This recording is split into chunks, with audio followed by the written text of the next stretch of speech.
दोस्तों नमस्कार। RS mains के सिलेबस में जो अगला टॉपिक दिया गया है वो है attitude and values in civil services. भाषण बहुत आसान है करना, पढ़ना बहुत मुश्किल है। तो आज हम पढ़ने की कोशिश करेंगे एटीट्यूड या अभिवृत्ति। अभिवृत्ति क्या है?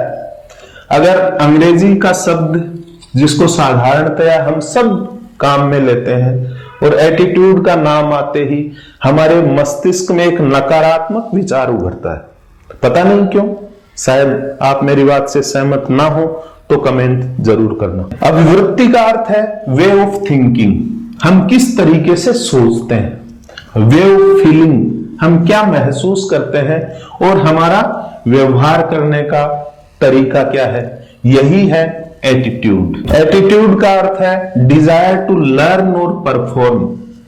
दो शब्द आते हैं, एक आता है एप्टीट्यूड, एक है एटीट्यूड। एटीट्यूड का अर्थ है कि हम किसी नई चीज को सीखने के लिए हमारी कितनी जिज्ञासा है, हम कितना चाहत रखते हैं कि हम कुछ सीखें या परफॉर्म करें, बेहतर करें। ये डिजायर लर्न और परफॉर्म करने की डिजायर है, यह है एटीट्यूड। एक वर्ड आता है एप्टीट्यूड। एप्टीट्यूड का अर्थ है कॉम्पिटेंस, कि क्या हम किसी काम को करने में सक्षम है या नहीं। जैसे आप सिविल सेवा की तैयारी कर रहे हैं, जब आप किसी सीनियर से मिलते हैं तो आपको दो शब्द समझा सकता है। एक है एटीट्यूड, कि क्या आप में इच्छा है सिविल सेवा की तैयारी करने की, क्या आप परफॉर्म करने की स्वाभाविक आपकी अंतर्निहित इच्छा है, ये होता है एटीट्यूड। एक शब्द आता है एप्टीट्यूड। एप्टीट्यूड का सीधा सा अर्थ है कि क्या आप में कॉम्पिटेंस है। इसलिए स्वयं में दोनों चीजें विकसित करें, अपना एटीट्यूड भी रखें यानी डिजायर रखें नई चीज सीखने की, बेहतर परफॉर्म करने की, और साथ में अपनी कॉम्पिटेंस को बढ़ाते जाएं। दोस्तों एटीट्यूड है वो माइंडसेट से जुड़ी हुई एक अवधारणा है। लोग कहते हैं कि उसका माइंडसेट हमेशा पॉजिटिव बना रहता है, वह व्यक्ति नकारात्मक माइंडसेट का आदमी है। तो एटीट्यूड है मनोवृत्ति। एटीट्यूड की एक मुख्य विशेषता यह है कि इसमें निरंतर परिवर्तन होता रहता है। जब हम नई चीजें सीखते हैं, नए लोगों से मिलते हैं, नई परिस्थितियों में आते हैं, अगर किसी प्रकार का हमें प्रशिक्षण दे दिया जाए तो हो सकता है हमारे एटीट्यूड में चेंज आ जाए। अगर हमें किसी चीज के बारे में फैक्ट और फिगर हमें अवेलेबल करवा दिए जाएं तो हमारे एटीट्यूड में चेंज आ सकता है। कई बार आपने स्वयं भी देखा होगा कि किसी व्यक्ति के बारे में या किसी समुदाय विशेष के बारे में या किसी जाति विशेष के बारे में या किसी धर्म या स्थान विशेष के बारे में आपके दिमाग में कुछ पूर्वाग्रह रहते हैं। अगर आपको उस चीज के बारे में सारी सूचनाएं अवेलेबल करवा दी जाएं तो हो सकता है कि आप अपने पूर्वाग्रह से मुक्त हो जाओ और आपका एटीट्यूड जो अब तक हो सकता है निगेटिव था, पॉजिटिव में चेंज हो जाए। इसीलिए कहा जाता है कि मनोवृत्ति निरंतर परिवर्तनशील रहती है। बहुत सारी चीजों से प्रभावित होकर हमारी अभिवृत्ति का निर्माण होता है और समयानुसार उसमें निरंतर परिवर्तन होते रहते हैं और होने आवश्यक भी है। दोस्तों लोग कहते हैं, बड़े बड़े विचारक कहते हैं कि एटीट्यूड डिटरमाइंस एल्टीट्यूड, यानी आपकी मनोवृत्ति आपकी ऊंचाई निर्धारित करती है। अगर आपकी मनोवृत्ति सकारात्मक है, आप में इच्छा और आकांक्षा है बेहतर प्रदर्शन करने की, अगर आप कुछ करना चाहते हैं, परफॉर्म डिजायर है आप में, तो आप बहुत ऊंचाई तक जा सकते हैं, बहुत कुछ अचीव कर सकते हैं। वो सब कुछ अचीव कर सकते हैं जो आपने सोच रखा है। दोस्तों एटीट्यूड फंडामेंटल फॉर मोटिवेशन, यानी आपकी अभिवृत्ति आपकी अभिप्रेरणा का आधार है और अभिप्रेरणा से ही काम संपन्न होते हैं।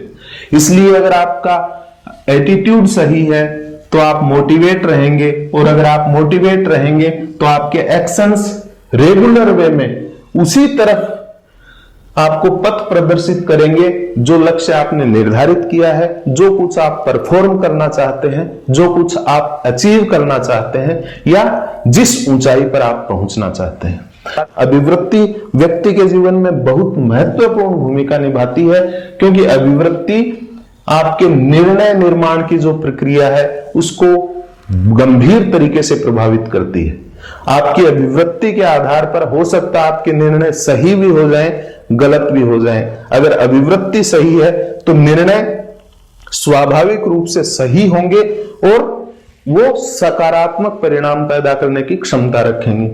तो अंत में हम कह सकते हैं कि अभिवृत्ति हमारी मानसिक वृत्ति है, हमारी मनोवृत्ति। हम किसी भी चीज को, किसी भी व्यक्ति को, किसी भी घटना का किस तरीके से मूल्यांकन करते हैं, वही है अभिवृत्ति या एटीट्यूड। किस किस चीज का मूल्यांकन करते हैं हम सामान्यतया?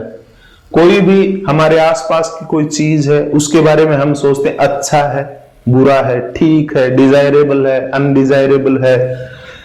कोई इश्यू, कोई भी इश्यू हो सकता है। जैसे अगर रसिया और यूक्रेन के युद्ध की बात करें तो कुछ लोग ये मानते हैं कि यूक्रेन की गलती है, कुछ मानते हैं कि रशिया ने गलत किया। तो मुद्दा विशेष, कुछ लोग ये मानते हैं कि विकास महत्वपूर्ण है, कुछ मानते हैं कि प्रदूषण नियंत्रित रखना आवश्यक है, कुछ लोग कहते हैं कि भौतिक संसाधनों का ज्यादा से ज्यादा संग्रह आवश्यक है ताकि सुविधा संपन्न जीवन बिताया जा सके। कुछ लोग मानते हैं कि संसाधनों का वितरण जरूरी है ताकि समाज का समग्र विकास हो सके। तो हम विविध मुद्दों को विविध दृष्टिकोण से देखते हैं और यही हमारी है अभिवृत्ति। अभिवृत्ति किसी भी घटना के बारे में हमारा जो मूल्यांकन करने का जो तरीका है वह अभिवृत्ति है। अभिवृत्ति का अर्थ है कि हम दूसरों का कैसे मूल्यांकन करते हैं, किसी स्थान विशेष के बारे में क्या सोचते हैं, किसी पॉलिसी के बारे में हमारे क्या विचार हैं और किसी प्रोग्राम के बारे में हमारा नजरिया क्या है। यही है अभिवृत्ति। अभिवृत्ति नजरिया है। किसी चीज के बारे में, किसी व्यक्ति के बारे में, किसी घटना के बारे में, किसी स्थान विशेष के बारे में, किसी जाति के बारे में, किसी संस्कृति के बारे में हमारा जो नजरिया है उसे कहा जाता है अभिवृत्ति। अभिवृत्ति हमारे निर्णय का आधार है। अभिवृत्ति के आधार पर हम चयन करते हैं, अभिवृत्ति के आधार पर हम योजनाओं का निर्माण करते हैं और अभिवृत्ति के आधार पर हम व्यय करते हैं। अगर इन शब्दों को आप ध्यान से देखें तो सिविल सेवक क्या करते हैं? बहुत सारे, अगर जजमेंट की जगह हम डिसीजन कह दें तो बहुत सारे डिसीजन लेते हैं, बहुत सारी प्लानिंग प्रोसेस में पार्टिसिपेट करते हैं, स्पेंडिंग डिसाइड करते हैं और वेरियस इश्यूज या वेरियस पॉलिसीज को सेलेक्ट करने में, इंप्लीमेंट करने में अहम भूमिका अदा करते हैं। इसलिए सिविल सेवकों के लिए अभिवृत्ति बहुत महत्वपूर्ण है।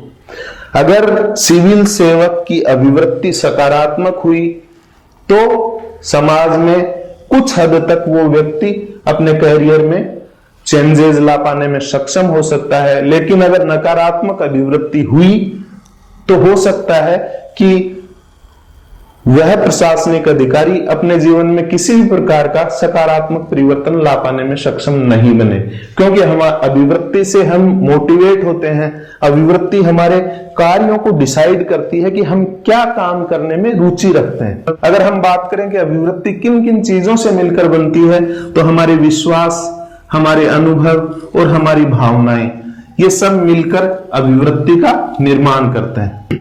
दोस्तों, अभिवृत्ति के निर्माण में हमारे जीन यानी हमारे आनुवंशिक कारक, कंडीशनिंग कि हम किस स्थिति में पले बढ़े हैं और हम वातावरण से क्या क्या सीख रहे हैं, इन सब से मिलकर हमारी अभिवृत्ति का निर्माण होता है। दोस्तों, अभिवृत्ति सकारात्मक भी हो सकती है, नकारात्मक भी हो सकती है और न्यूट्रल भी हो सकती है।